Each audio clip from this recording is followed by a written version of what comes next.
All right, this is the reading for the Taxonomy Reader's Guide, and the article is called What's in an Organism's Name? Even if you didn't know much about biology, you probably could guess that lions and tigers are close relatives.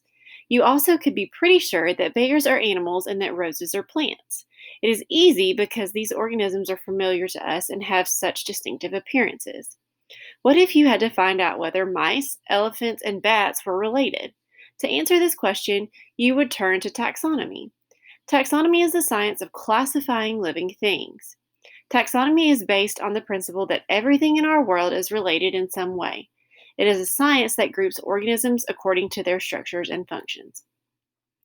Taxonomy was introduced in the 18th century by Carlos Linnaeus, a Swedish scientist. Linnaeus's interest in taxonomy started early. His father had a large garden, and he introduced his son to the science of plants. Linnaeus enjoyed studying plants, but even as a boy, he recognized that little information was available about how to classify plants. He saw a need for a universal classification system that would allow all scientists to communicate with one another about living things in a meaningful way. While still in college, Linnaeus began to develop a method of classifying living things. In 1735, he published his first book on the subject, Systema Naturae. Over the years, he expanded the science of taxonomy, developing many of the methods still used today.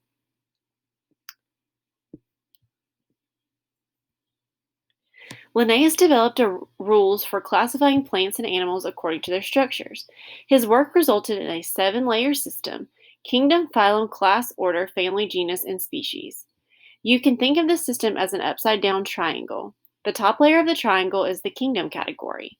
Each kingdom contains the greatest number and diversity of organisms of the entire system. Because this layer is the largest, the organisms in it have fewer features in common than the organisms in the 6 other layers. For example, creatures as different as jellyfish and lions are both part of the animal kingdom. As you move down the triangle, fewer organisms are included in each category, but the organisms within each category have more features in common. Look at Table 1.1. You will see that all of the organisms listed across the top of the table are in the same kingdom, phylum, and class. With the exception of humans, they are also in the same order. The dog and gray wolf are in a different family than the 4 cats, and of the 4 cats, only the tiger and the lion are in the same genus. The lion has a species named Leo, which makes it unique from the other animals in the chart. Using Linnaeus' system, ants and spiders are part of the animal kingdom. They are also both members of the phylum Arthropoda because they have jointed legs, but each is in a different class. Ants are in the class of animals with 3-part bodies and 6 legs. This class is called Insecta. Spiders are in the class of 8-legged organisms with 2-part bodies. This class is known as Arachnida.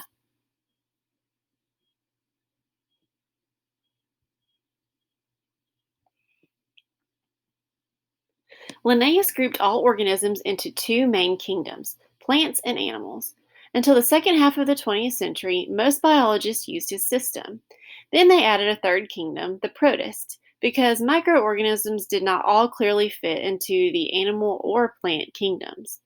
As scientists discovered more and more information about organisms, they added 2 more kingdoms, fungi and monarans. Since then, the number of kingdoms and organisms that should be included in each have been under debate. Scientists now propose between 6 and a few dozen kingdoms. While there is not a consensus at the kingdom level, scientists do agree that organisms can be placed into one of 3 domains: bacteria, archaea, or eukarya, which are broader than the kingdoms.